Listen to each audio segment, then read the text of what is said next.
दोस्तों, यहाँ प्रस्तुत पंक्तियों में कवि सुमित्रा नंदन पंत जी ने पर्वतीय इलाकों में वर्षा ऋतु का सजीव चित्रण किया है।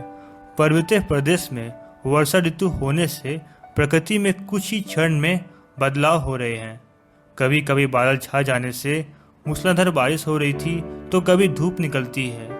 तो आइए दोस्तों, अब हम अगली पंक्तियों की ओर बढ़ते हैं। दोस्तों, यहाँ प्रस्तुत पंक्तियों में कवि सुमित्रा नंदन पंत जी कहते हैं कि पर्वतों की श्रृंखला मंडप का आकार लेकर अपने फूल रूपी आंखों को फाड़ कर नीचे की ओर देख रहा है। यहाँ कवि को ऐसा प्रतीत हो रहा है जैसे पर्वत के चरणों में तालाब पला हुआ है और यह तालाब दर्पण जैसा विशाल दिखाई दे रहा है। कवि को पर्वतों में उगे हुए फूल पर्वत के आँख जैसे लग रहे हैं।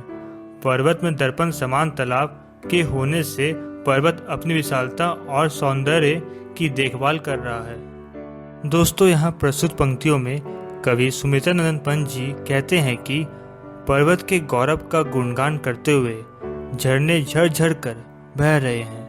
इन झरनों की करताल ध्वनि कवि के नस नस में उत्साह का संचार करती है।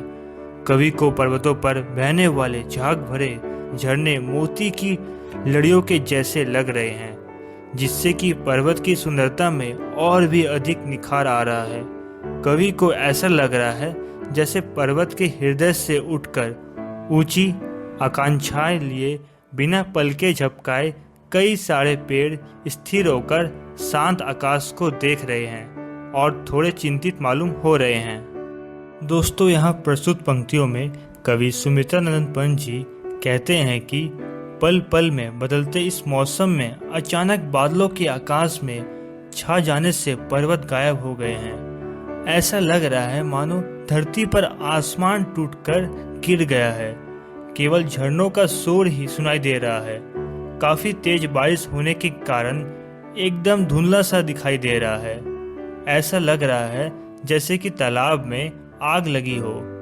मौसम के ऐसे भयानक रूप को देखकर साल के पेड़ डर कर धरती में धंस गए हैं। ऐसा प्रतीत हो रहा है इंद्र भी अपने बादल रूपी विमान में सवार होकर इधर उधर अपना खेल दिखाते हुए घूम रहे हैं। तो दोस्तों, इस वीडियो को